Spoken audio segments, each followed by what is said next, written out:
Verbal Tap.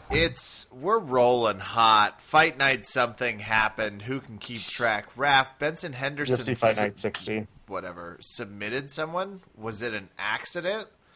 Like, did they trip and fall, and on his way to trying to win a decision, he accidentally submitted him? What happened? I'm First sorry, of all, how are you doing? Are you great? Thank you for asking and muddling a question somewhere in there. Yeah. Are you talking shit about the guy who went up a weight class and had a David versus Goliath match up with somebody who, when versus Goliath, this wasn't Brandon Schaub. Okay, he didn't fine. fight Travis Brown. You look at the two of them the day before, like most social media, and say, I don't know about this fight? Yes, I did. Okay. Okay, great. I just wanted to make sure that you weren't just inventing some crazy thing. And to everyone's credit, yes, obviously I'm excited he took this fight. He made it interesting.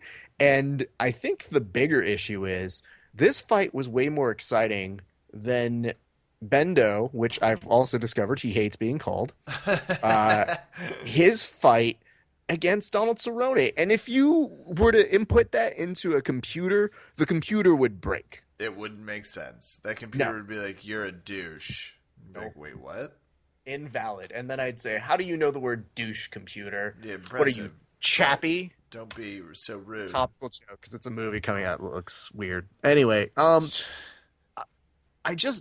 confused as to what this does for us, because it was a great fight, and now if you really start to do the fun math of it and figure out where Benson's role in the 170 category is, how many more interesting fights do you come up with, and more importantly, how long do you see that going? I was going to ask you this. Is he going to stick around? Like, if he's kicking ass at 170, I mean, fuck it, 155 Him and hasn't Dana been his bag. Were very not clear as to what's going to happen. So there was a lot of ambiguity in between if he's going to stay at 170 or if he's going to continue to make the cut. And it's a strange place because I guess to a certain extent, he feels that with Pettis ruling that division, what is he going to do right now? And Pettis looking great. And then on the same side, could you even, and he even called out Rory McDonald, who, what? Yeah, he called out Rory McDonald afterwards and said, yeah, I totally would love to get a crack at Rory McDonald. And Rory, to his zero personality credit, responded in kind the next day by saying, whoa. I got enough people calling me out left and right. I've got now lightweights calling me out. Okay, whatever. And I thought it was a very funny remark on his part, the extent of which Rory McDonald can be funny. But it's just an interesting question to figure out, where is Benson's place? So do you have a preference? Do you want to see him continue beating the odds, I guess one could say, and continuing to go in the 170? I don't really give a shit. I just like that he's fighting and he's got some edge to him. I don't. Like, it's hard to give a ton of shit where Benson fights. As long as he keeps fighting, I'm a happy camper. Plus, and dare I say, he needed something to spark him. He's a streaky fighter, I think, more so, and he still feels like one of those guys, still feels like it, that could beat anyone on any night. Like, he just does feel like someone that could walk in and beat Pettis 4 or 6 times out of 15 fights, which is a pretty interesting percentage point to give. So I'm excited to see these going. I'm excited to hear he won. I didn't get to see the fight. I kept trying to click back and forth, but couldn't find it. Just had terrible timing. I'm sorry. It was a great fight. I was really excited to see a re-energized Benson. And one thing that I think is probably what makes him such a great fighter, and maybe sometimes not exactly a fan favorite, is that he does come in with great strategy. What he was utilizing with Donald Cerrone were some interesting kicks to kind of create some distance to not let Cerrone get in on the inside. On this particular one, it seemed like he just didn't give a fuck. He came in with a great strategy, and he was not only outstriking every time I see this guy's name, I think it was like I want to call Margaret Thatcher just because the name is so fucking ridiculous. I think it's Thacker is what it is. Do you know? I really don't. Because they kept saying it, and every time they did it, I kept saying, like, you mean Margaret Thatcher over here? It's actually Brandon Thatch.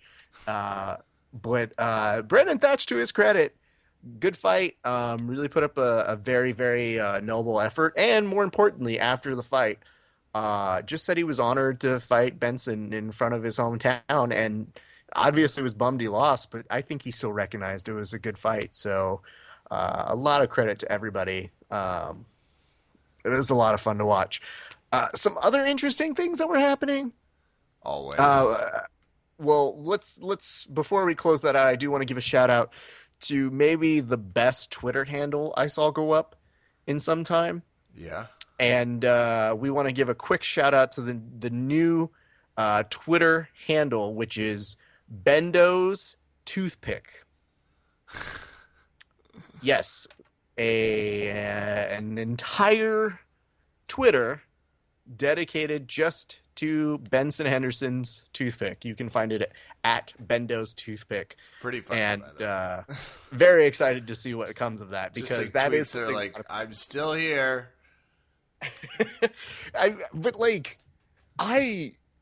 Kev, do you have the finalizing opinion on this toothpick angle? Because I'm not sure I still feel okay. Even though I know he's fighting with it. Yeah, I've kind of like made peace with it, but I half expect, like, there's no way you can ever not expect it to be sticking out of his gums at the end of a fight. Because when you get knocked out, you get catatonically knocked unconscious.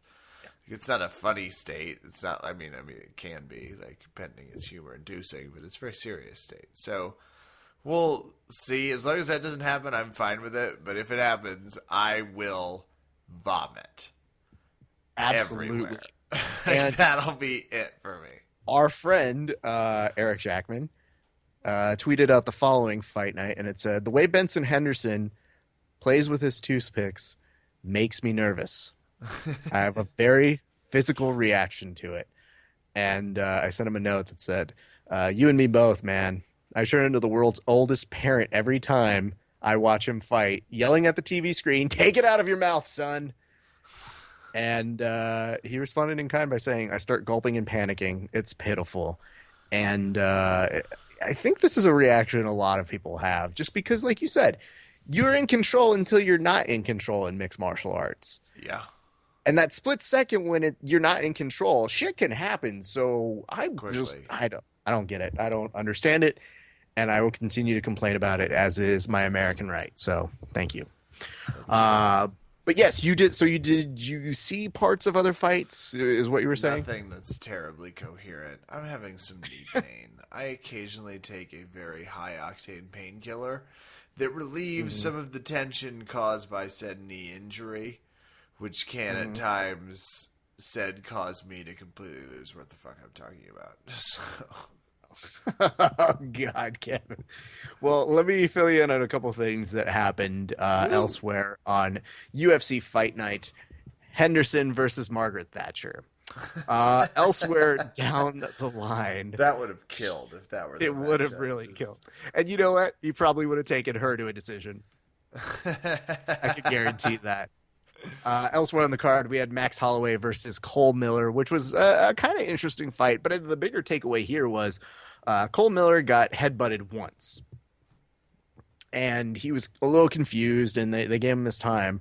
He gets headbutted again and is just looking at the ref and signaling to him with an expression on his face that says, you want to step in here? I'm just continuing to get headbutted.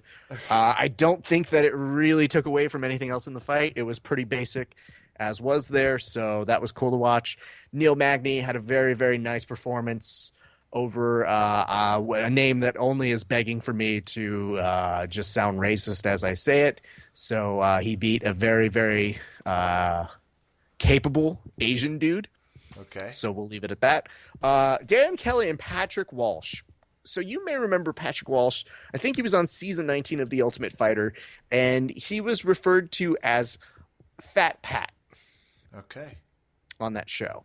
And I remembered making a case on our show as saying, well, fighter fat is different. It's how we joke with each other. I like to say that I'm jiu-jitsu fat, but normal people size, if you would. How many pounds do you think Pat came in overweight? 4. Well, it was a 191.5 catch weight. So you can do that math if you would like to. And it was not great. So it actually, there were a lot of people who were tweeting really angry responses to that. And if you are so interested, I will read you one. But Please. I'm going to let you know. It's Kev. It's how mean do you like your tweets to be? I don't like them to be like above a 7. You don't like them to be above a 7? Okay. No, not normally. How do you think that I normally talk to you? Let's start there. At a 3 to a 4. Oh, okay. So I'm not. That's actually pretty good. I thought that you would rank me as being way meaner than that. No. I mean, Okay. at times, like you have your moments. Because it is one of the ones that when I was looking online, I saw this go up and I laughed. All right. Here we go. In response to the fight between Fat Pat and Dan Kelly, our good friend Jimmy Quinlan put up, pretty sure the UFC accidentally just cut to a feed outside a local bar for that last fight. And I was like, damn, that one stings because it's pretty accurate. So our thanks to Jimmy Quinlan for that wonderful clip. Great. Yep. Elsewhere, Kevin Lee and Michael Becerris, just a fine fight. If I can encourage you to do one thing, Kevin, I will tell you, go watch Ray Borg get a disgustingly sick transition Kimura against Chris Calades. It was a thing of beauty. I might have to go look at that. Those sound like things I really like seeing in succession, you know? That was a lot of things I like seeing. So, I mean, honestly, and Ray Borg was just doing some great jiu-jitsu work, but you knew he was going to land something, and it came in the third of the fight, but it was pretty spectacular. I was a big fan. I think it was one of my favorite execution submission in a while. So everything else, I will. Oh, let's talk about two more things real quick. Zach Murkowski and Tim Elliott had a crazy fight. James Moonwalker Moontasari, I want to call him Montessori Academy, but he had a really crazy fight that he was looking super dominant in. But let's bring up one thing real quick. Are you familiar with Rodrigo de Lima, Kevin? I am not. Okay, so you don't know what he looks like? No. Okay, good news. Neither does Fox Sports 1, because when they were getting ready to put up his fight, they put a picture of our good friend Diego Lima. No way. Oh, not yeah. Fighting on the card, by the way. Was absolutely not fighting on the card. In fact, my fiance looked at me and goes, "Do I know this fighter?" And I go, "No, you don't know this guy." Oh, shit. And my first thought was, did Diego change his name? Like, is this him trying to act like an adult? Like when, your friend Timmy wants to be referred to as Timothy in front of adults? And I go, Rodrigo de Lima. That was personal. Whoever you were talking about. Well, he knows what he did. So it's just funny that you see, Diego's name there with the picture. And I put it up very quickly. And sure enough, it had already gotten over to Diego, where he just goes, "No, guys, no, I'm not fighting this one. I'm fighting in 2 weeks in Los Angeles. This is going to be fun." So props to him for doing that. And even better news, we get to see Diego fight in 2 weeks, and I didn't know that. So congratulations to Efrain, and that's about it on that event. You know all the stuff. You're paying attention. You're tuned in, my friend. Trying Locked in. I'm just impressed. This is my compliments. Thank you. What else do we have on the docket? Dana White says things are going on Wednesday. He's announcing some things. Are they going to start penalizing fighters for failing drug tests, or what do you think? Is he announcing that it's all over? Like, what's the The UFC is disbanding. I don't know.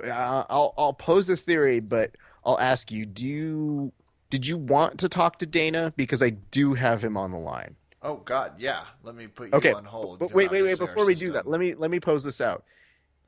Dana was talking recently about how there are going to be serious repercussions, not just for steroid people, but for missed weight classes.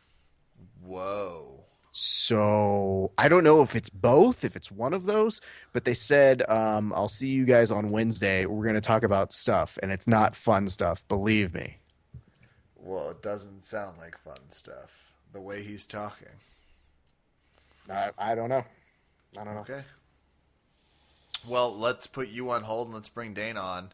Okay. And see if we can get some things. Okay, Raph, thank you. All right, ladies and gentlemen, president of the UFC, Dana White. Dana, big announcement coming up on Wednesday. Why Wednesday? What are you doing? What's going on here?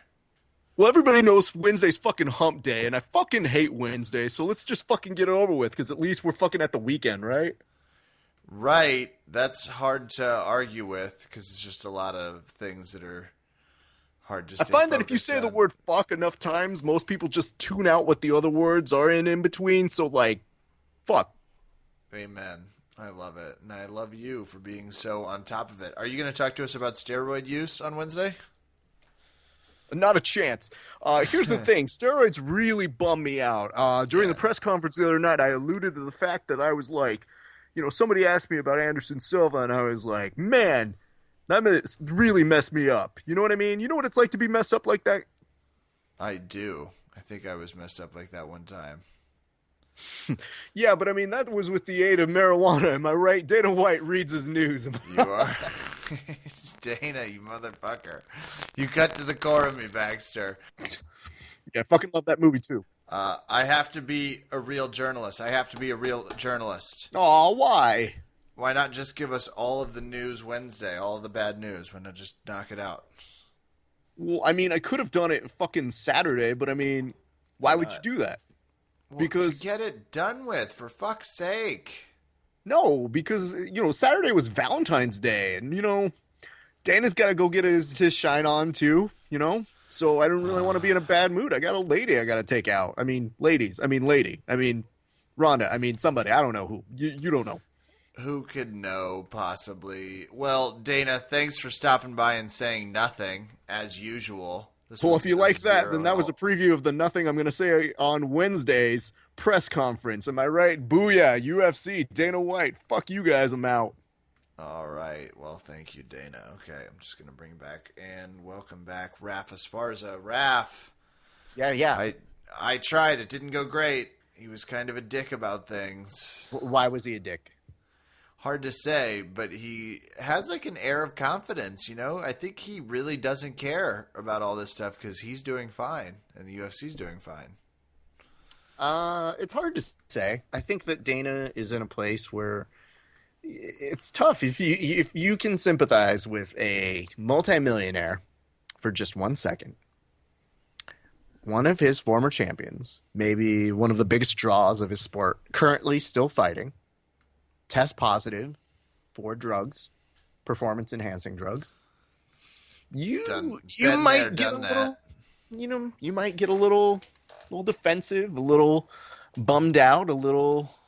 That's true. A little bit of that, so you may overcompensate by putting a little more bravado out there, if you would. Yeah, well, I guess it was his normal bravada, but we have some fun guests we're going to chat with. So you ready to start chatting with some guests? Yeah, let's do that.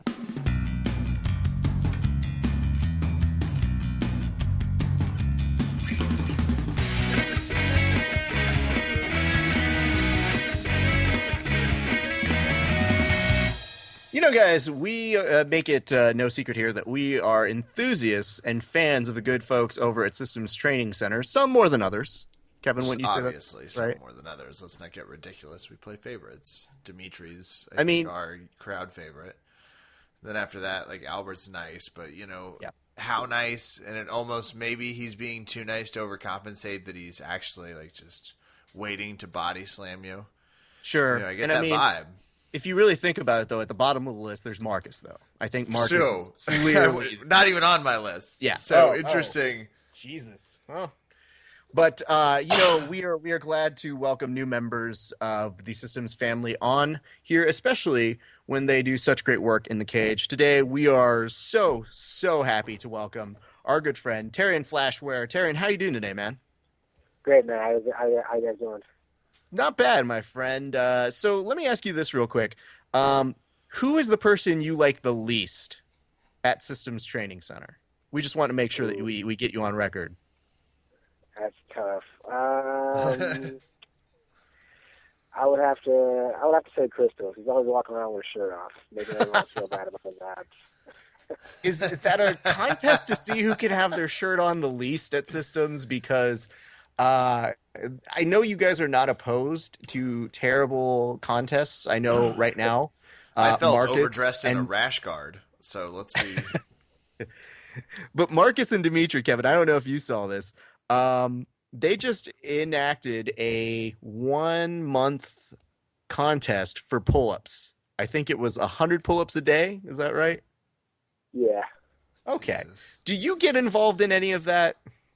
Oh, absolutely. It's fun. It's a little like we like to challenge each other with things like that. We have eating contests, we have pull-up contests, push-up contests, and right now the current challenge is underway is 1,000 punches per day. I mean, I love the fact that you guys are all fighters. You have the competitive spirit in you. That's 999 more than I need. But do you think maybe, just to offset some of the obvious disadvantages some of the guys have, like Marcus, maybe you could try a reading challenge, reading at a 9th grade level? It wouldn't be fair to Christos. Christos would be able to get Oh, no, but we sounding pretentious when you say training center would be like Marcus would never be able to say that. You can only say it pretentious. It's only speed. And I guess the only reason why we want to start with this, because we're about to transition, you have obviously lots to talk about. We want to know all about your background, is because we also have Vince on this episode. And Vince is gearing up for a fight of his own that's coming up. I think the University of MMA is where he's fighting up next. Yeah, that's really March 8th, yeah. March 8th. Okay, now we're going to ask him a little bit about this, but that photo of him that they're using to promo it, of him just with thumbs up and kind of the jiu-jitsu thumbs up, if you would, just looking like the Fonz. Do you think they could have worked on a better pose with him? They could have, man, but they captured, I think they captured Vince perfectly. Vince is, he's a super cool guy. You know what I mean? You ever meet him, you ever talk to him, he's super cool. But that poster would be very, very deceptive for his opponent, man. Vince is a killer inside of the gym. And I think that's a perfect poster, man. That's Vince being 100% who Vince is. So this is one of your training partners. How crazy is your training regimen? How much are you guys training together? Are you doing like a couple of sessions a day, like 5 to 7 a week? Just kind of talk us through the broad strokes and how much you train with the teammates as you guys are gearing up for fights. Yeah, I mean, we have, a couple of us train together pretty often. So, some people have, other people they train with, they have their own training regimen. Myself, I trained about 3 times a day. And, a lot of times if we're fighting on the same card, we have fights around the same time. We usually, get together and schedule stuff outside of the gym where we do our strength and conditioning. We get together and do extra sparring or extra grappling. So it all depends, we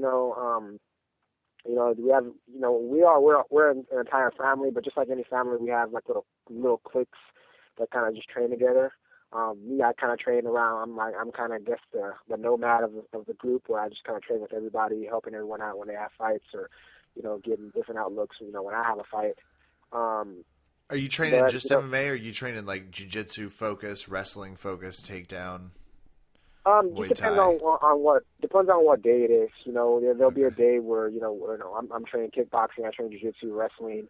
A day we'll bring all the MMA, do MMA together, strength and conditioning. Just depends on each day. Our coach has us, on different structured plans in terms of what he wants us to do and what we need to improve on. And, we just take it from there, but, it's not uncommon for us to train, 2 or 3 times together during the day. Okay, cool. Sorry, I'm always curious about how you break up the training regimen, because it's such a demanding thing now. And you hear people talk about it, but you just can't walk in the cage with just anything. And you, in particularly, you fight at 135 pounds, you were saying. Like, that is a deadly division. For both, like, submission and striking, there's just everybody's high octane and kind of made of rubber. Yeah, absolutely. I think just in MMA in general, as the sport has grown and evolved, you see with all sports, you can't just be good in one aspect. You gotta train in everything. You gotta be good in everything. You gotta be ready for everything.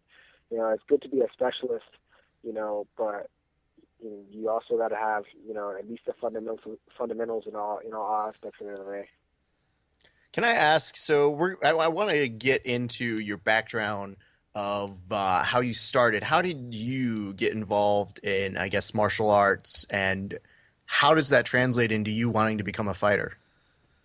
From the time I was 5 years old, I lived down the street from a dojo that both my uncles trained at, and they constantly went. So from the time I was a kid, they always took me up there, and I started training around the age of like 5 or 6 in Kyokushin karate. And I just did it off and on for a couple of years. I got my black belt when I was 17, and but for the most part, I was just training. I was doing traditional sports. In high school, I fell in love with baseball and football, and that's what I was concentrating on. I wasn't really into fighting that much. I didn't even know what the UFC was at that time. And I ended up playing 1 year of minor league baseball after college, but I kept injuring my shoulder. What? And then Wait, hold on. Minor league baseball along the way? Yeah. What did you play? Center field. Okay, badass. Hitter too? And what was the bat situation like? I'm sorry. What was the hitting situation like? Were you a hitter too? Oh, I was either lead off or I batted, 8th or 9th. Gotcha. Fast, very fast. Yeah. All right. Cool. Sorry, yeah, quick sidebar. Hold on. Before you go any further, I do have to give Kevin some fucking shit. What's the hitting situation like? That was the question. Well, he's playing minor league. I'm curious. I know, Like, Kevin, he's a strong guy. Might be hitting with some power. You never know. Sure, but that's not exactly the world's most direct question of, hey, yeah, you playing baseball, so what's that whole hitting situation like? You do that? Yeah, I connect with the ball. Yeah, that's good stuff, man. He answered it beautifully. He understood exactly what I was asking. Yeah. Raph Esparza. Raph, we've talked about baseball a whopping 3 times tops on this podcast. Why don't you just give us a second? Let us march out over it for a second. Yeah, that's fine. That's fine, Kevin. I'm sorry. How long did you play baseball again? I played in high school. You played in high school? It's cool. I only played 7 years, so I wouldn't know anything remotely about the sport. And I also have a better apropos for statistics, which is a very statistic-friendly sport. Anyway, Terrion, I'm so sorry. Never mind our bicker. No worries. Back to you. No worries. But yeah, after that, I just couldn't quite cut it. And when I was done with that, I started playing semi-pro football out in Reseda, California. Ended up getting injured during the season. I had no business out there with just giant football players running into me. And I got injured, sat on the couch for a year, gained a lot of weight. And at that time, that's when I started watching the UFC. I've been watching it for a couple of years. And I just one day I just decided, I was like, the gym opened up in my neighborhood around my area. And I just wanted to get back in shape. I just felt, out of shape and, the heaviest I've ever been in my life.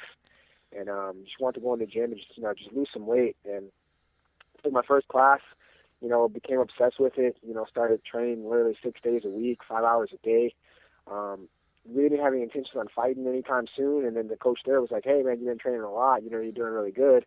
There's an amateur fight league in California starting to open up. Did you want to, try it out? And he asked me, and I'm like, if you think I can do it, why not? So I started training for my first fight. I had my first amateur fight with only 4 months of training, and became obsessed with it. Been doing it ever since. And fast forward 4.5 years later, I've had 12 amateur fights, 16 pro fights, and just loving what I do.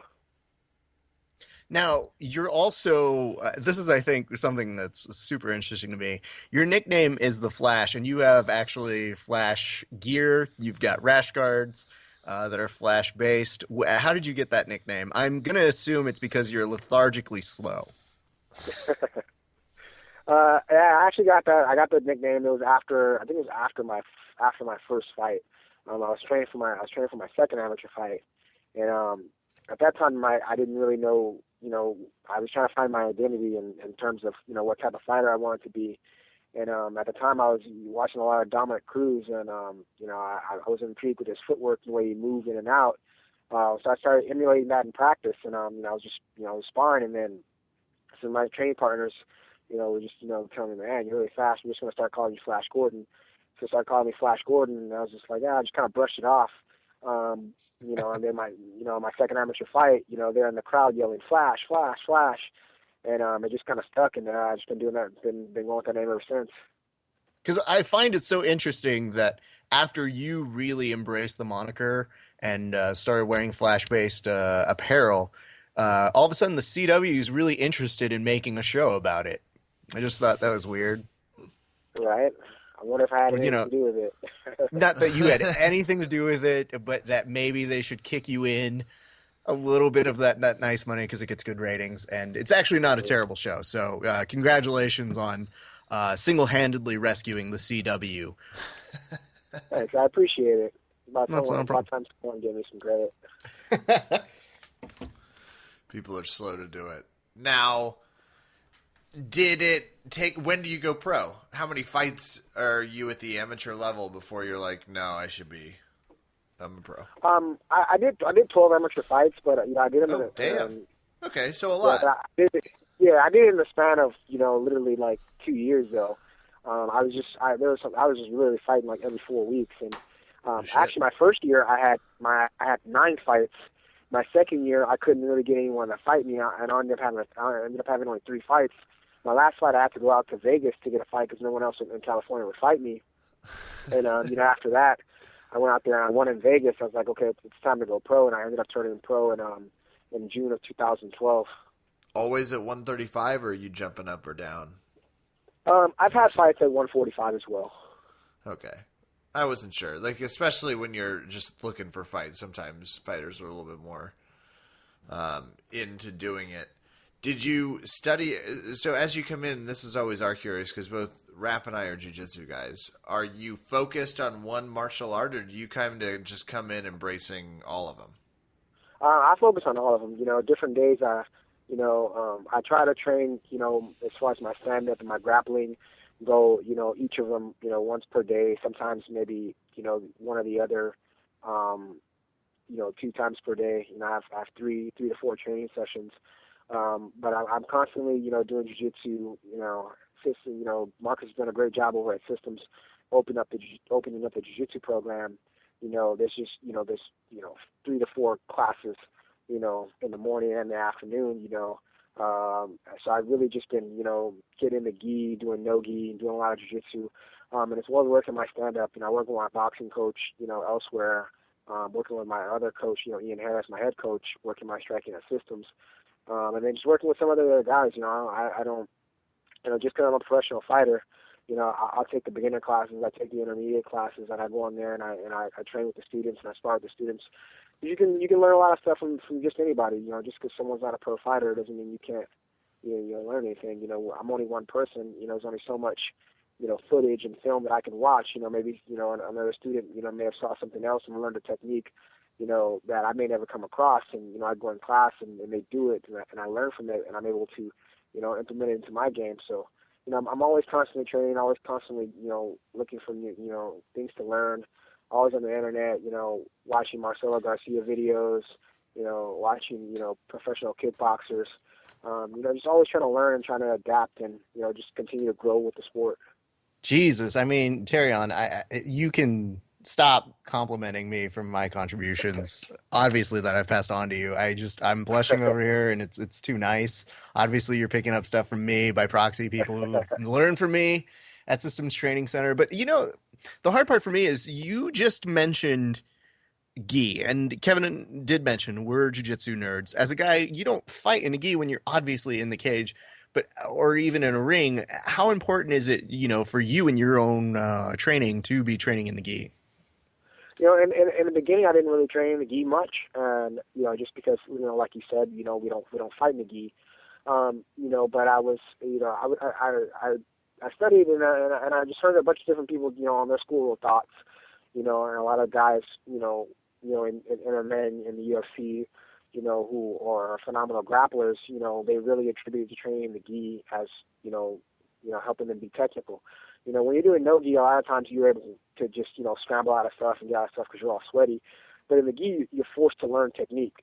And you can escape a submission, when someone's holding on to your collar or holding on to your lapel, and you're able to get out of there technically. Just imagine what you can do when they don't have that what to hold on to.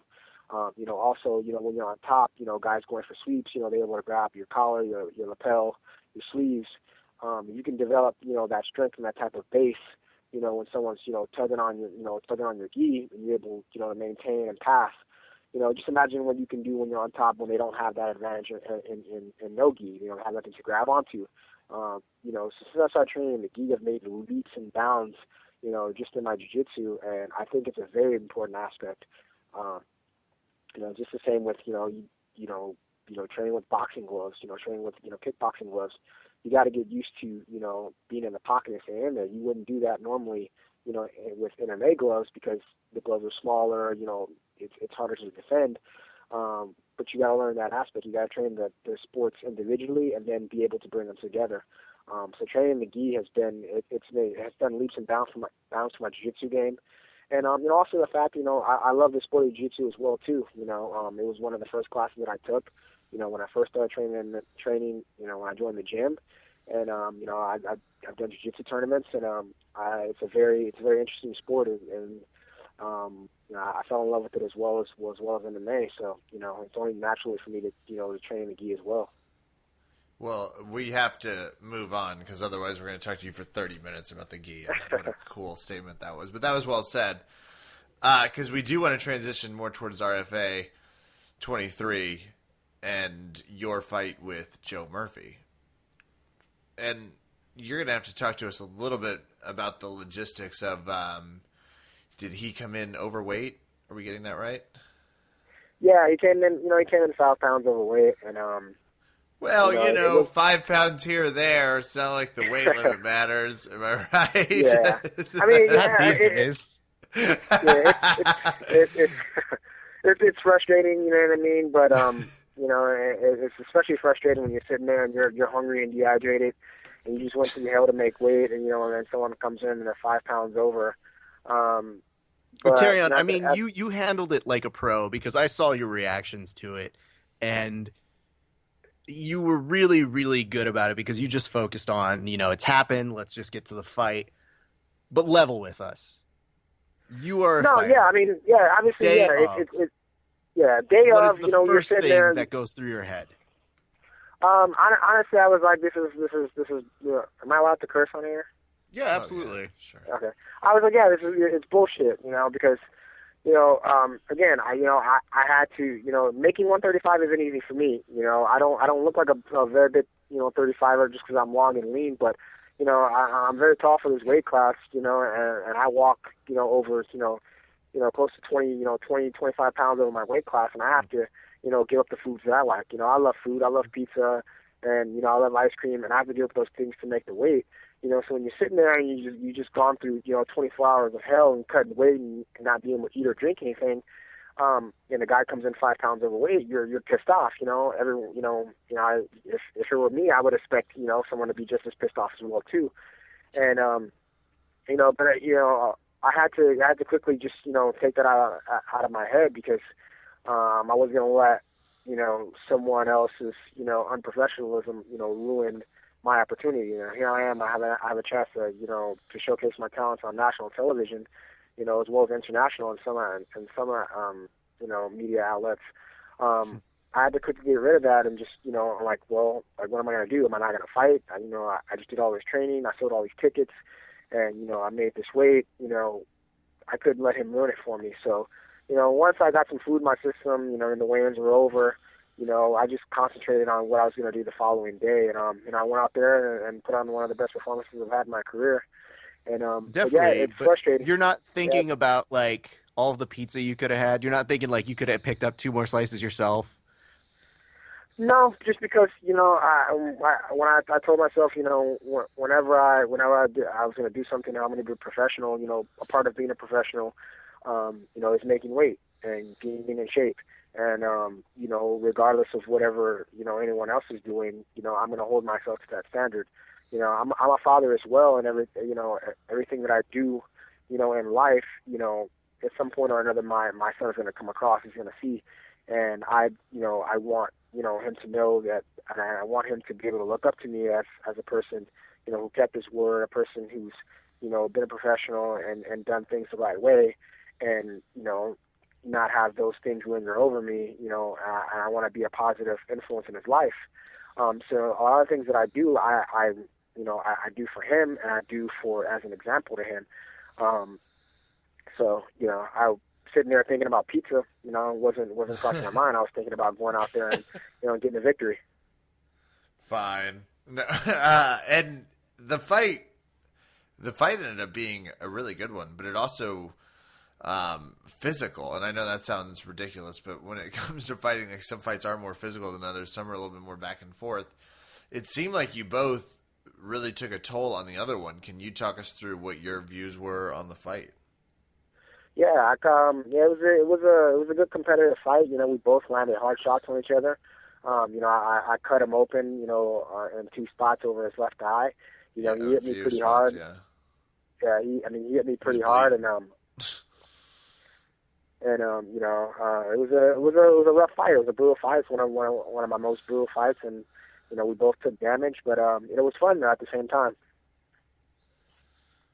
Okay. Okay, so I'm sorry. Go ahead. Yeah, I just had a quick question. One of my favorite things, and I heard this in a different interview you did, you were saying within the fight, you guys were, like, able to talk to each other and compliment each other on each other's combinations. Yeah, we were going at it, and there was the combination that I threw. I think it was, I threw a left hook to the liver to a head kick, and I caught him, and it kind of hurt him a little bit. I can tell, and he smiled, and he goes, "Nice combination," and he high fived me, and and throughout the fight, we're going at it, and he throws something, and I kind of smile at him, and I go, "Yeah, it was nice." It's a mutual respect. He's one of the best fighters in the world at 135. So am I, and then. Just because we're fighting doesn't mean we can't have fun. I'm a fan of the sport. Just as I'm a competitor, and so it's just no reason you can't have fun while you're in there, and that's all that was going on. We were just having fun and talking to each other. That's a true compliment to you guys, but I don't know. That's the way I'd play the game. I'd be like, that was a terrible combination. If you really looked at it, I guess it was okay, it connected, but you could have had better form. And I guess it just boggles my mind that you have enough time just in the thick of the moment to actually have conversations in the middle of a fight. Does that routinely happen, or is this just kind of one of those particular cases? It doesn't routinely happen. It's happened, I think, one other time before. But a lot of times, with most fighters, they're just concentrating on the fight. And I think that's a tribute to both me and him, while we've been successful in our careers, is that we're clear-minded and calm enough to be in there, even in the midst of chaos, to be able to, and then just crack a smile. It's no big deal. It's a fight. I constantly use the phrase all the time that, I fought so much, I'm so comfortable in there fighting, and people ask me, how am I so relaxed? And, it's just, I feel at home when I'm in there. For me, going in there fighting in the cage is like eating breakfast. It's really no big deal to me. That's the best quote I think we've had in a long time.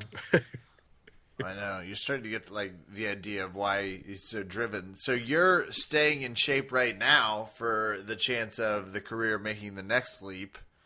because you've been such sort of a violent terrorist on the RFA circuit in the beating up of other people, especially at the 135-pound division where, there's a nice place it's a good time to make a name in that division. What are you training for as we speak? Just training for anything, I know my next fight as far as RFA goes it's probably going to be, a while from now, just, because I have to wait on the champion, to fight. But, in the meantime, my manager, my coach, he's like, sometimes when the UFC calls, man, it's like, it's 4 days notice, it's a week notice, 2 weeks notice, you never know. So, when you're at the cuffs and you're making waves and the matchmakers know who you are, you got to stay ready. There's no, there'll be nothing, that would suck more, for, Sean Shelby or Dana White, to give me a call and say, hey, can you fight in 2 weeks? And I have to tell them no because I'm 30 pounds overweight and haven't trained in the last, 3 weeks or so. That would completely suck, because you never know when that opportunity is going to come.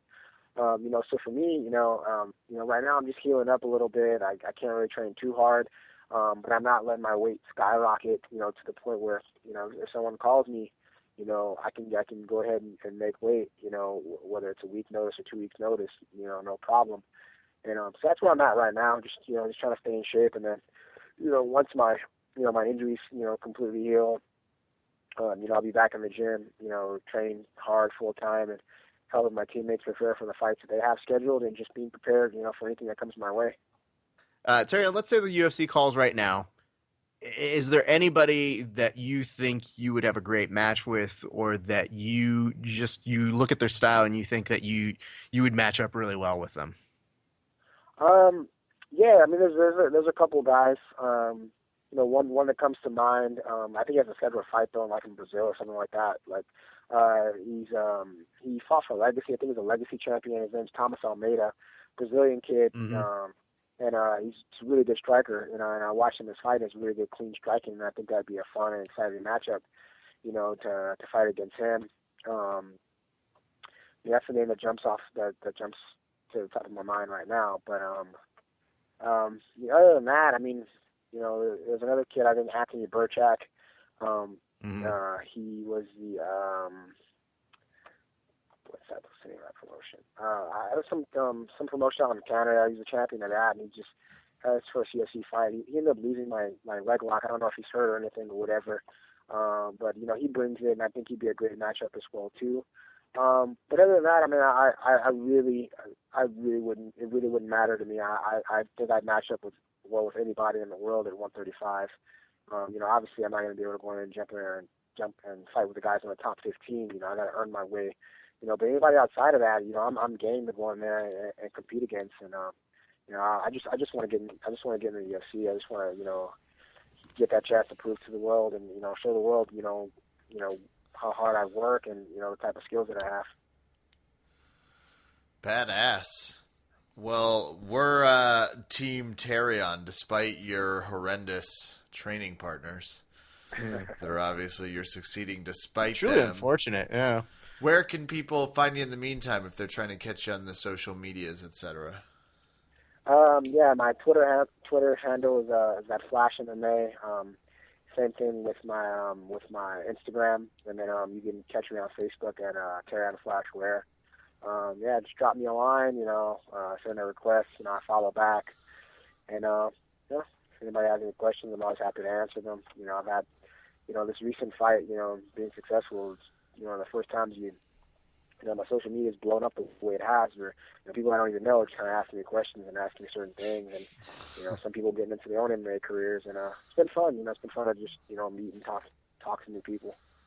Oh, good, because I was afraid that you were opening up some sort of weird Q&A session for just lifestyle improvements. People being like, Terrion, I was thinking about leaving my girlfriend, but I don't mean to bother you. Great fight, by the way.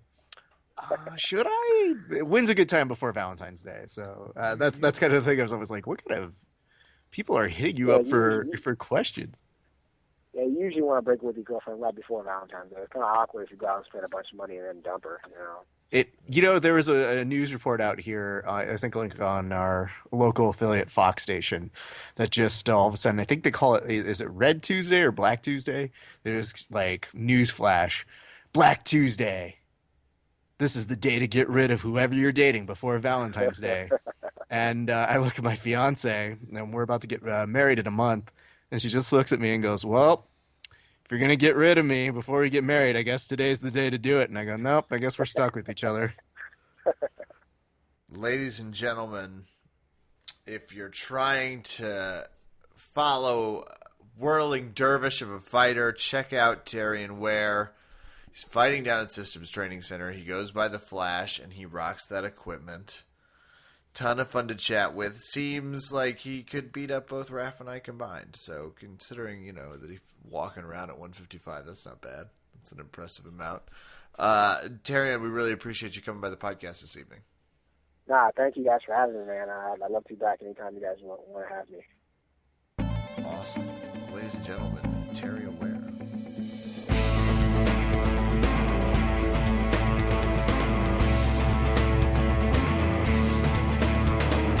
A tall drink of water to roll with, but if we're docking points for company, we're for sure going to have to take away some from our next guest. Vince, also a member of the Systems Training crew. You also do a lot of other things, namely you have a fight on March 8th, University of MMA. You're getting in the cage. How are you doing this evening? I am doing great. How are you guys doing tonight? We're doing lovely. I'm not in the bad. middle of a blizzard. I mean, if we're being honest and we want to get some feelings out, it's been better. It's so cold. It's so cold. This is not a therapy session for you, Kevin. This is about our guest. I agree, because it's too cold to be a therapy session. A therapy session would imply I got a reasonable amount of warmth, but it's blizzarding. What kind of If it makes you therapy feel have any you better, been? Kevin, it was 88 degrees last week. Well, that does make me feel better. Thank you, Vince. And I hope you feel better in hell. That's the meanest. Vince, so for those of you unfamiliar, Vince Cachero, I have to ask you this real quick. We also had Terrion on this week's episode, and what we're trying to do is we're trying to figure out who's the worst person at Systems Training Center. Just the worst person. Define that however you want. I mean, it's got to be Marcus.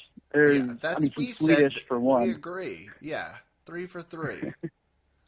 Because Three we for were three? well, that's not true, because Terrion did say Christos is actually the worst because he never has a shirt on. Oh, yeah. That's what I could say. That So- could be he puts him up there, but I think Marcus still steals the cake there. What is it about Marcus that makes him the worst? Well, unlike the other guys who only get to train with Marcus, I actually work for him as well. So I get to see the other side of him, the whole scatterbrainness. He's doing everything and anything he can get his hands on, and I'm basically doing all his dirty work. So, yeah, fuck that guy.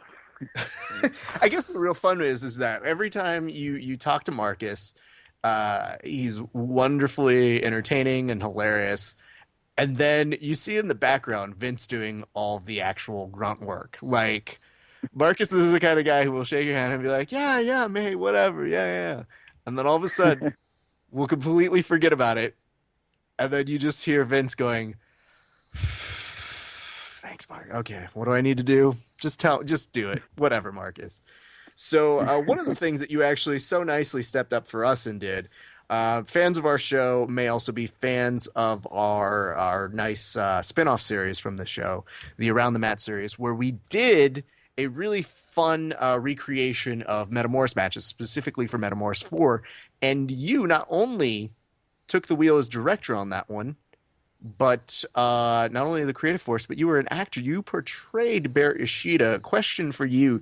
Did your jiu-jitsu get better after portraying Barrett Yoshida that week? Actually it did. I started taking more backs, finding more taps, and it was really fun. I think that whole portrayal really stepped up my game to the next level. That's the best kept secret about these. We don't just do them for the laughs. Yeah. We do them because they really sharpen and refine our jiu-jitsu techniques. Mm-hmm. Thought that was the whole point. I know playing Fat Vinny made me nearly invincible in the leg attack department, so I know how you feel. I do. But here's the thing, and I don't know if you've experienced this yet. Have you met Barrett Ishida yet? I have not met Barrett Yoshida yet, unfortunately. Okay, I will tell you one little small secret of this whole process. Vinny has been on the podcast. He's threatened Kevin. Yeah. I have seen and interviewed Gary a couple times and even rolled with him. And he continues to threaten me, both on and off air. So have you prepared for the mentality of Barrett Yoshida potentially coming after you, like jiu-jitsu retribution? I mean, I might refine my donkey guard game so I can kind of battle him there. But I know he's a fellow Hawaii boy, so hopefully we can make peace on those grounds. And, you know, us local guys are pretty laid back, so I think it'd be okay. He took that on such a peaceful So you're from Raph. Like, he tried to start war, and he was just like, "There's no reason we can't like have a luau." Honestly, together. I'm not trying to start war. I'm trying to warm him, Kevin. This is a major target we have on our backs that we carry. We cross the bear all the time. So you're from Hawaii. Tell us a little bit about your journey, and then how the hell do you end up here if you're from Hawaii? Don't you just not leave if you're from there? Usually that's the case, but you know, I wanted to explore a little bit. I grew up out there in the islands. I was actually born in Santa Barbara, but my parents moved out there when I was 2. So the islands are basically everything I knew up until college. I went to school up in San Jose, and I just started taking some kickboxing classes at AKA for fun. And that kind of slowly led me into enjoying MMA a lot more. And eventually I kind of worked my way down to LA, and I got a job working at Systems, but it used to be Systems 8 Fight Club, and even before that it was AMMS. So I've been working here for a good 4 years now. Wow. Sounds impressive. Did you start training, or did you start working first? Because sometimes, you know, people are hanging out, or was it a little bit of both? It was more so for work. You know, right after school, right after I finished college, I went to Thailand for a month, and I stayed out in Phuket. I didn't go to Tiger Muay Thai. I went to one down the street, Dragon Muay Thai, and, you know, it was just amazing. I learned so much out there, and just that whole fight lifestyle was so fun. When I had the opportunity to come work at an MMA gym, I couldn't turn it down. So I started working here.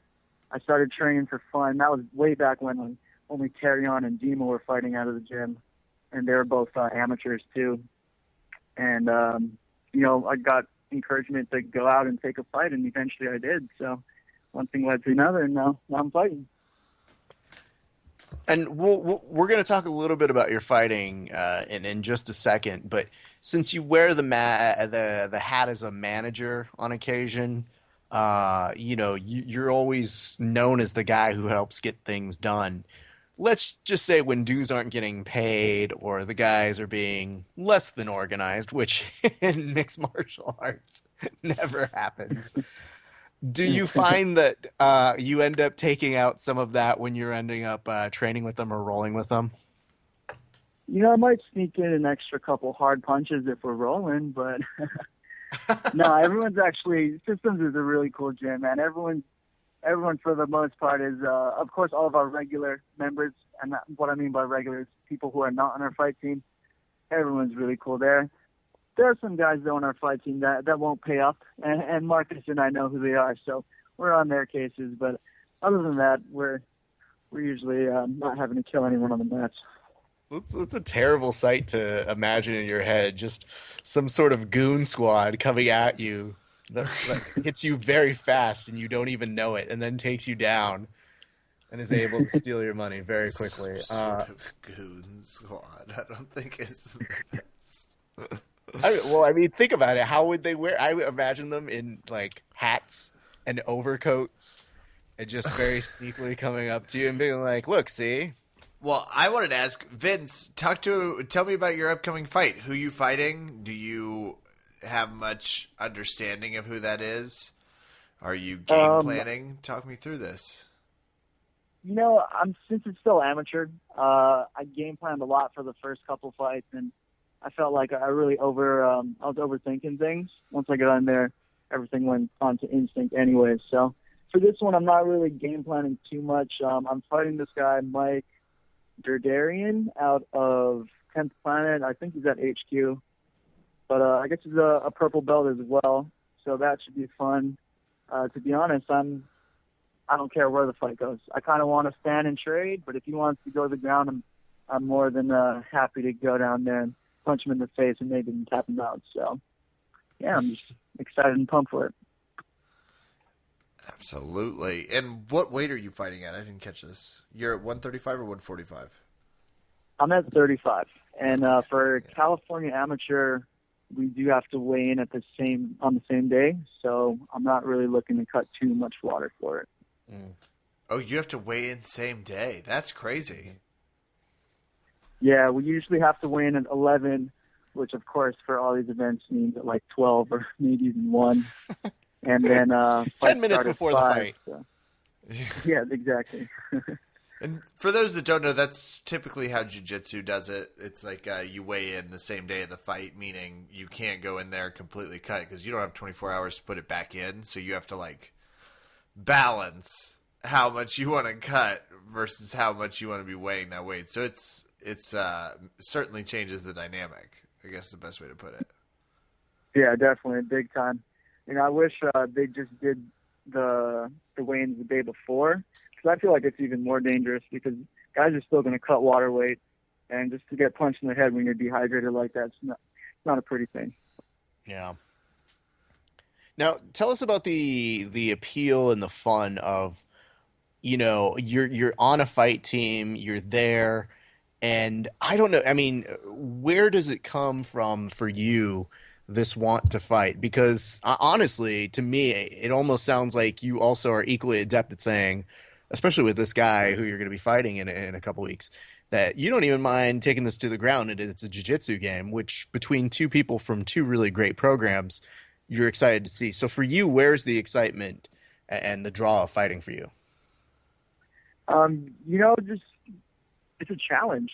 It's kind of like it's a major puzzle.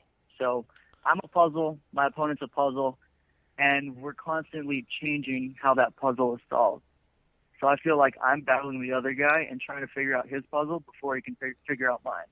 And I think that's pretty intriguing. You don't really get that anywhere else. I mean, I know you guys roll a lot, so it's basically the same thing in jiu-jitsu. You're trying to figure the other guy out. Maybe if you've rolled with him before, you kind of know his game, or maybe he's a 10th Planet guy, so I know I might expect some mission control, things like that. But it's really fun and challenging. I love tinkering with things. Just like Marcus, I'm actually kind of doing a lot myself. I have my own company. I have a couple of different jobs and trying to fight. And, I love just tinkering and figuring things out. So I think it's the whole puzzle aspect of fighting that really gets me going. I love that. So for your fight puzzle, have you put into the equation the correct amount of weed that you're supposed to be training to roll against? 10th Planet? Sorry, can you say that one more time? Yeah, given the fact that you're fighting somebody from 10th Planet, have you adjusted? A lot of fighters do altitude training. Have you modified your weed defense, I guess one might call? Yeah, I've definitely I know they're all about that. So my weed defense is pretty good right now. Okay, good. I just want to make sure that you're not defenseless in this aspect. I'm sorry, Kevin. I was interrupting you. Go for it. No, absolutely. And remember, if you ever need any help in those services, Raph is your man. He can absolutely be the one. It's the perfect person for it. He's the perfect person. Get the training in soon then, huh? Well, yeah. Oh, definitely. Vince, you mentioned wearing a lot of hats. How do you maintain the balance then for someone that is doing all this shit and maintaining this really exquisitely in shape lifestyle? A lot of people struggle to do one or two of those things. How are you able to manage them? What are some secrets? Yeah, it's in my blood. I think it's all in the mentality. If you believe you can do it, if you want to do it, if you're passionate about it, you're going to be able to get it done. And for me, everything I'm doing right now, I love. There's maybe just one job, which is serving on the side for some side cash. I do not like doing that, but everything else, I love doing it. So it's just about having the right mentality, being positive, and trying to accomplish your goals. And since I want to do a lot of stuff, I'm positive about it, and I know I'll get it done. And I'm supposed to ask you about something called the Fonz look. Did you by chance take a photo that you maybe look a little bit more like the Fonz than you normally do? Yeah, I kind of look like a douche in that photo. I don't really like the fact that they keep using that for everything. Yeah, you probably get a lot of photos taken. You don't always. You've got different poses, I guess. I love throwing up the shakas. Like I mentioned, I'm an island boy, so I'm always throwing those up. But I don't know why they keep funding me out there. It kind of sucks. Mostly because it's probably funny and it prompts questions like these. So people can find you on the social medias, and they need to, Vince, if they want to see this type of fantastic stuff. But talk to me also about the Monosport. Yeah, so Monosport is a company I created last year. I hurt my ankle. I had to get ankle surgery, and I've kind of been wanting to start this company for a while. So it was the perfect timing.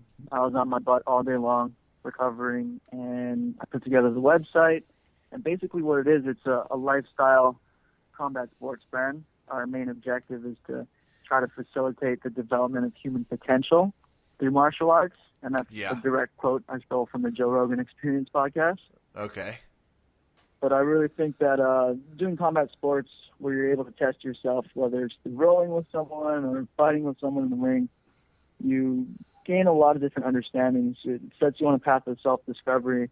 I think that's pretty unique. So I want to create a brand that more accurately represents these people training or competing, fighting, and less about the whole machismo aspect of combat sports, the whole blood and chains, skulls, things like that. That's the kind of stuff we don't stick to. So wait, I'm sorry, Vince. Are you meaning to tell me that you are opposed to snake dragons on T-shirts?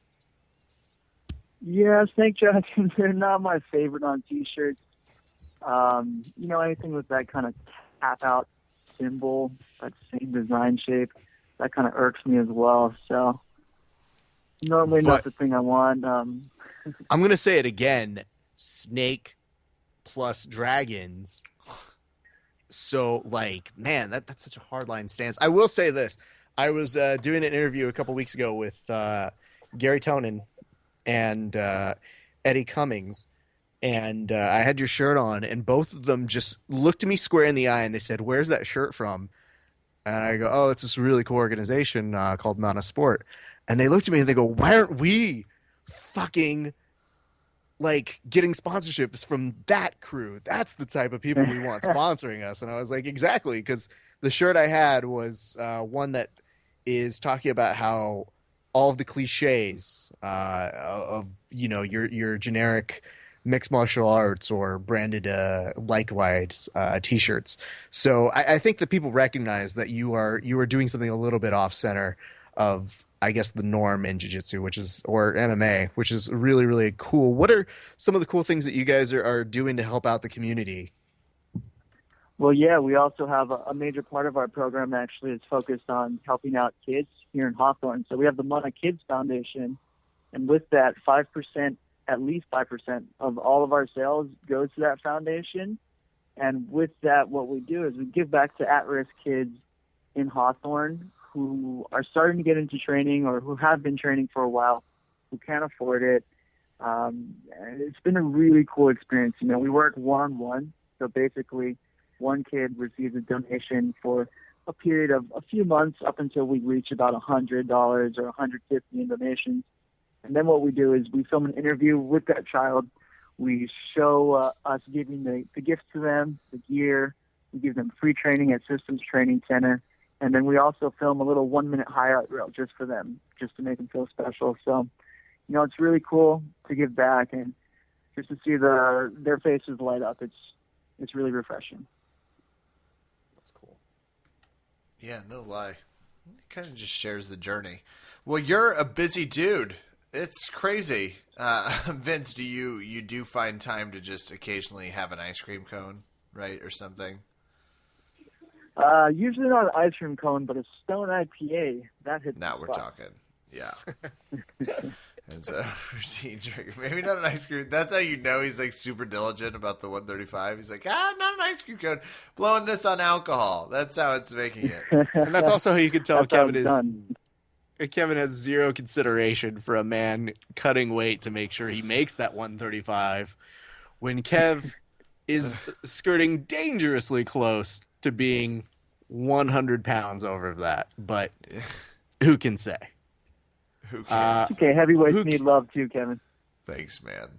Although that's not his real weight class, so I feel that's just mean if I would do that. That's so mean. Thanks, Raph. That's a great rumor to spread. I just wanted to make sure that we pointed out Kevin's up there, but he's not heavyweight. Not quite. No. Depends on the tournament. No. So you know that's so great, Vince. We're looking forward to your fight.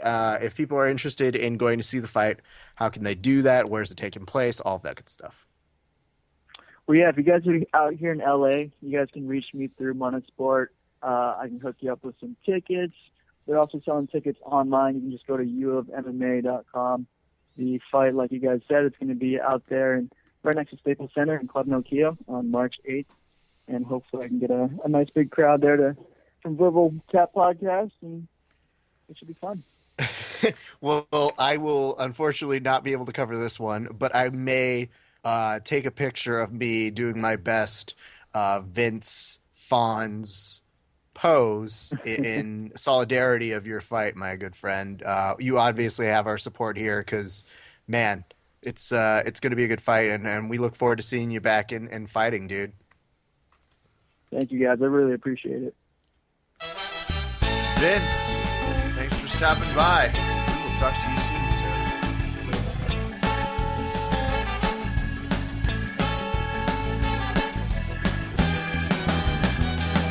What a discussion of Systems Training Center. Wow, that's Boys in offensive. Hawthorne. Yeah. That's offensive. Just doing a little Marcus Koval on spot. Just more of my perfect Marcus Koval impression. You made it seem like he was Do you think he Marcus feels the same way? Do you Koval, think he but thinks with it's Down perfect? syndrome. He probably thinks it's perfect. I mean, he's got 2 ears and a heart, doesn't he? Hold on, Raph. I quieted you on accident. Go ahead. Hold on. Why would you possibly quiet me down? Who could imagine? I didn't know I could do that, but now I'm going to do that all the time. Well, good luck getting people to listen we to this lost ya. podcast then. Yeah, that's a fair point. It's never stopped me before. It won't stop me now. Yay? I'm just. I don't know. kidding. I don't know what you're doing Stop now. me. It's hard to stay Terrion focused. was great. Yeah. Really great. Also, Vince, good people. I appreciate the fact that, especially after training with Vince, I feel like there's no better way to get revenge than by putting him in the pressure situation of shitty questions. Yeah. Because It does feel like a good way to get, because he's a pretty cool customer. Like, he doesn't have much that gets him rattled. He's got a lot going on. it's true. So it is pretty fun to. I agree. You gotta strike back with what you know. right. This is what we know. We know this. Look out, ladies and gentlemen. Raph, the podcast is coming to an end, which means it's time for some shout outs. Yep. I don't have much at all. I'm going to give some shout outs to some people I met. Haywood Turnipseed Jr., one of the cool comedians in the area of D.C., kind of hooked me up with some other MMA guys. Met a few other people. Jamel, thanks for the time at Jackpot last week. Just throwing out it's time for some DC comedy scene shout outs here, Rafa Esparza. Of course, the guys out, BJJ and MMA Academy and Chantilly VA, keeping it fighting while I'm sidelined. BJJfinder.com, the world's premier jiu-jitsu site locator. Made some great upgrades to the system. And that is going to do it for me, Rafa Esparza. I'm in the middle of a blizzard, so thanks to the weather. Whatever. You just shouted out the weather? I shouted out, like, where I'm at. Okay. Well, I'm going to shout out my weather here then, too, because I feel it's only appropriate. Fuck you very Hold on. we have issues that we go through here. Shout out to Los Angeles weather for making it difficult to close my doors because the weather was so nice outside. I don't know. Take that. Ha! Got him. So there's that. Let's also shout out Valley Martial Arts Center.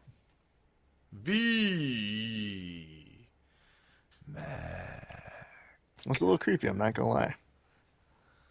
Yeah, it was. What are you doing? Is this you doing McConaughey now? Yeah, it's got a little, It's gotten better, though. I'm remarkably proud of you. This is, this is like watching somebody that you've just taught a jiu-jitsu move do it and not get it right, but make an improvement. You can't imagine how much I've had to practice, but that's neither here nor there. But by all means, shouldn't you have a better McConaughey than me? I should, especially given the way I look. Given the way you look, because you look homeless. You don't have like Hollywood glam star McConaughey. No, I definitely, yeah. Like, this is when he was rocking that stupid movie where he was a surfer dude. That's what I look like right now. Let this be known as only the 5th podcast where we have referenced Surfer Dude. For those of you who are playing the home version. Keeping score at home. The Verbal Tap podcast home game. Man. Yeah, no, by all means, you should have a better Matthew McConaughey impression. And one day you will, Kevin. One day. That's nice of you to say. God damn. It's gone. It was right there and then it was gone. Yeah. Don't push your luck. I'm going to go ahead and shout out all the good people over at Valley Martial Arts Center. I have also been sidelined a little bit. It's a bummer. But, Kevin and I, we have bonded through our inability to train. I think it has really, really made us make fun of each other a lot less. Oh, yeah. Well, it's mostly because out of sadness. Yeah. We sometimes describe what jiu-jitsu was like when we were able to roll. And like back in the early days when I had to go up the snow path both ways. It is snowing right now, so that's not just... No, I get it. So I look forward to being back. I'm going to try and get in as much training as I can before the wedding because Lord knows, once I get married, I don't have to keep any of this up anymore. So that's right. Locked in. But I'm very excited about that. Let's shout out our good friends all on the social medias. All you guys, thank you for making it so entertaining to be doing fights and covering them on Valentine's Day.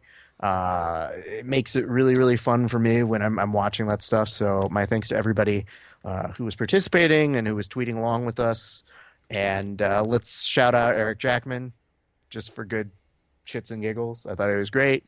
Let's shout out everybody at Systems Training Center. I feel like at some point we're going to have everybody on their whole fight team on here. And we will really get to the bottom of who is the worst person. Who's the worst? We're going to find out. Yeah. Can we do like a survey? Can we do a poll? Is that what we're doing? We're just going to keep asking them, I think. Yeah, and then they're going to break down and really tell you who it is. Or they're going to beat the hell out of us. Both are likely. Very likely. So anyway, my thanks to everybody for doing that. And I guess if I'm going to do one final shout out, I also want to shout out my good friend Max, who I'm actually going to see later on this week. And I'm looking forward. Max is going to be providing DJ services at my wedding. So if you don't like the music and you happen to be listening to this, then you know where to place your blame. And you know what? I'm going to do one more shout out. One more. Because why the fuck not? Yeah. Let's go ahead and shout out our good friends, John Evans and Sebastian Vendel Martinez, because I got to go train with them last week. Absolutely. And everybody over at Systems Training Center in Encino, and following up and training with them, our good friend Sebastian and I ended up going to grab drinks and continue shit-talking one another's jiu-jitsu skills, which the best of both is really, honestly, I wish you could do... If that was a job, you got paid for it, I'd be like a CEO. So there's that. And you know what? I think with that, I am truly done. So thanks, everybody. Well, that's going to do it for us tonight here at Verbal Tap. I'm Kevin. Thanks for listening. Good night and good fight. Painkillers. Alcohol makes me feel good. Do it. God, Kevin, how many painkillers did you take today? Enough.